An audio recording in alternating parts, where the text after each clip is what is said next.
औज़ुबिल्लाहिमिनश्शैतानिर्रजीम बिस्मिल्लाहिर्रहमानिर्रहीम। अस्सलाम वालेकुम। उम्मीद करती हूँ मेरी सारी बहनें खैरियत से होंगी। और आज आपको मैं सिखाने लगी हूँ एक 1.5 साल की बच्ची की कमीज़ शलवार फैंसी ड्रेस मेहंदी का। तो चलें जी, ये देखें, ये मैंने ले लिया जी तकरीबन जो सा 21 इंच का, और ये थोड़ा सा जो उनसे कम पड़ा है।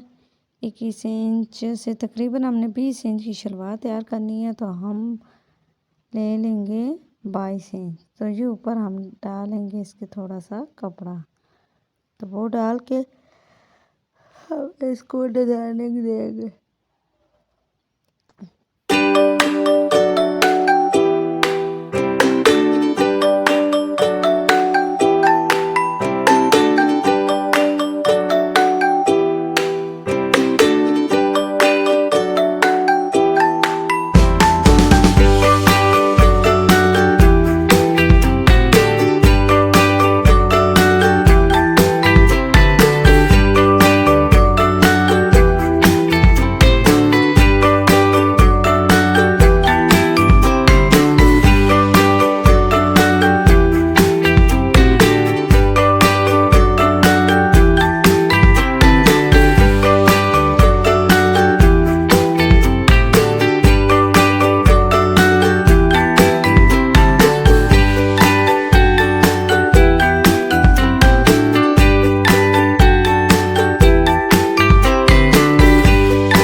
ये कटिंग करने के बाद हमने स्टिचिंग का काम शुरू कर दिया। ये देखें आपके सामने आप सिलाई करने लगे हैं। या पहले हम सारे जोड़ जो उनसे वो सिलाई कर लेंगे। ये हम बेल्ट बना रहे थे, इसको जोड़ कर फिर उसके बाद आपको मैं बताऊंगी कि हमने क्या किया है।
जी ये ट्राउज़र के जो है मैं लगा रही थी गोटा सारा, और गोटा लगाने के बाद आपको मैं दिखाऊंगी 3 लेयर पे मैंने ये वाला गोटा लगाया है। और उसके बाद इसको लूज सा प्लाज़ो बनाया है। प्लाज़ो बनाने के बाद आपको मैं दिखाऊंगी कि इसकी कैसी लुक आ रही है। और जी ऊपर मैंने शर्ट बनाई है जो बच्चे की मेहंदी का ड्रेस है, और उनकी मदर के साथ सेम। और इसके साथ जो है मैंने क्या किया है कि ये गोटे के साथ इसको इसकी शलवार को मैंने काट दिया है, ट्राउज़र को।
अच्छा जी ये छोटी बच्ची क्या मैं शर्ट की कटिंग करने लगी हूँ, और ये शमीज़ के साथ है।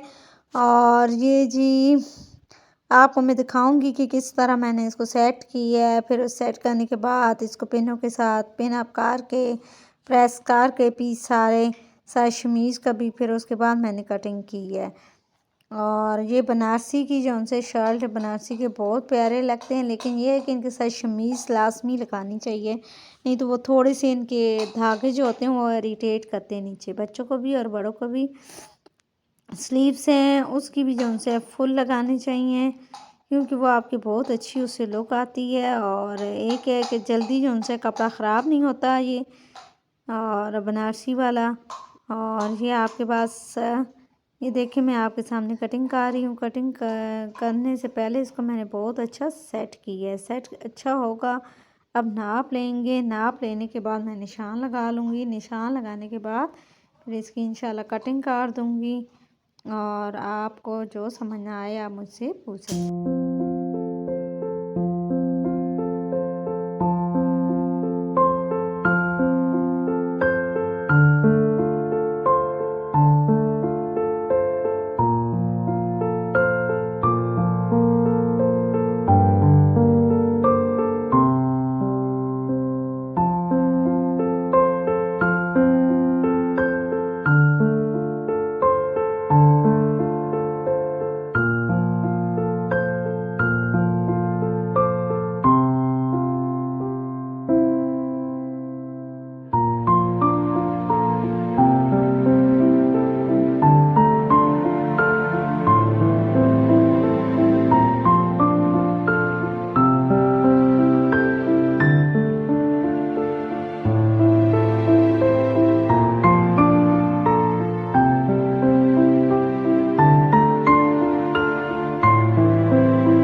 अब जी मैं इसकी स्लीव्स की कटिंग कर रही हूँ और वो जो मैं बना रही हूँ उसको कहते हैं पफ बाजू। तो कपड़ा भी मेरे पास कम था और ख़ैर है भी छोटी बच्ची के से स्लीव्स हाफ से भी कम थे। तो मैंने कहा चलें फिर इसकी बहुत अच्छी डिज़ाइनिंग करके बनाते हैं और कटिंग भी बहुत बेहतरीन सी करते हैं ताकि बहुत अच्छे से पफ बन के आएँ। तो ये आपके सामने मैं कटिंग कर रही हूँ। कटिंग करने के बाद आपको मैं बताऊँगी कि किस तरह मैंने इनकी स्टिचिंग की है। तो स्टिचिंग जब करूँगी वो भी आपको दिखाऊँगी और ये कितनी शानदार जो है ना इनकी लुक आई है वो आपके सामने मैं आपको दिखाऊँ।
ये जी अब आपके सामने मैंने बच्ची का भी उसी तरह बॉट नेक बना रही हूँ और इसको थोड़ा सा मैं सेट कर लूँगी।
ये जी आपके सामने मैं बाजू जो उनसे टच कर रही हूँ। टच करने के बाद मैं आपको दिखाऊंगी कि किस तरह इनकी प्लेट्स बनी हैं, यानी कि पफ बाजू कैसे तैयार हो रहे हैं वो आपके सामने सारी लुक आएगी। और ये अब मैं बाजू लगा के फिर आपको चेक करवाऊंगी और उसके बाद फिर साथ कपड़े से इसके लिए पफ पट्टी भी बना लूँगी। तो ये देखें आपके सामने जो उनसे अभी मैंने इसको स्टिच कर लिया और स्टिच करने के बाद आपको मैं दिखाती हूँ कि इसकी लुक कैसे आ रही है। ये थोड़ा सा कपड़ा था, उससे मैंने इसकी थोड़ी सी कफिंग की है। कफिंग करने के बाद यानी कि पट्टी लगाई है। पट्टी लगाने के बाद थोड़ी ऊपर पड़ा हुआ था मेरे पास गोटा भी, तो यहाँ भी मैंने कहा गोटे को लगा दूँ, ज़रा लुक बहुत अच्छी आएगी इससे। और एक तो ये काफ बन जाएगा आगे बारीक पट्टी वाला और इसके ऊपर आ जाएगा गोटा, तो उससे इसकी लुक आएगी बहुत अच्छी। तो मैंने कहा चलें जी ये दोनों काम एक साथ कर लेते हैं, पट्टी भी लगा लेते हैं और ऊपर साथ गोटा भी स्टिच कर देते हैं।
ये जी गोटा लगाने के बाद मैं आपको बताऊंगी बाजू का, उसके बाद मैं आपको बताऊंगी कि मैंने फाइनली ये दोनों तरह से गोटे को सिलाई लगाई है। और इसको अच्छी तरह से सिलाई लगाने के बाद आपको मैं चेक करवाऊंगी कि इसकी कैसी नीटनेस आ रही है। और उसके बाद जो उनसे ये कमीज़ की चाके भी मैंने कहा साथ ही फोल्ड कर लूँ। चाके फोल्ड करने के बाद इसकी प्रॉपर जो उनसे स्टिचिंग हो जाएगी, सिर्फ इसकी तुरपाई रह जाएगी और साथ ही साथ इसकी ये बटन्स लगाना भी रह जाएंगे। तो ये देखें आप एक तरह से कुछ लुक निकाल गया, लेकिन मैंने कहा साइड से ये आप इसको उल्टा के सिलाई लगा लूँ। सिलाई लगाने के बाद आपको मैं दिखाऊंगी कि मैंने कैसे आगे किया ये काम। तो यहाँ तक मैंने इसकी चौकों तक जो उनसे सिलाई लगाई है। सिलाई लगाने के बाद इसको साइडों से जो उनसे सिलाई लगाई है। साइडों से सिलाई लगाने के बाद ये देखें, चेक करें इसकी फाइनल लुक सामने आ गई है। और ये कैसी इसकी लुक लग रही है आप सबके सामने। और आपने मुझे कमेंट्स में बताना है कि ये कैसा स्टिच हुआ है। और आपको कुछ समझ नहीं आए तो आप मुझसे पूछ सकती हैं। और ये छोटी बच्चियों के साथ बहुत अच्छे लगते हैं और इतने एक्सपेंसिव भी नहीं होते। खुद से घर में जो उनसे कपड़ा लेके आप बहुत अच्छे से रेडी कर सकती हैं मेरी तरह। तो ये मेरी प्यारी सी भांजी की हैं जो मैंने तैयार की हैं और उसने वेयर भी की हैं, वो भी आपको मैं दिखाऊंगी इंशाल्लाह। ये देखें जी, सारे धागे जो हैं आप अच्छी तरीके से सारे काट लें ताकि ये बाद में खींचें तो उससे फिर सिलाई ख़राब होती है।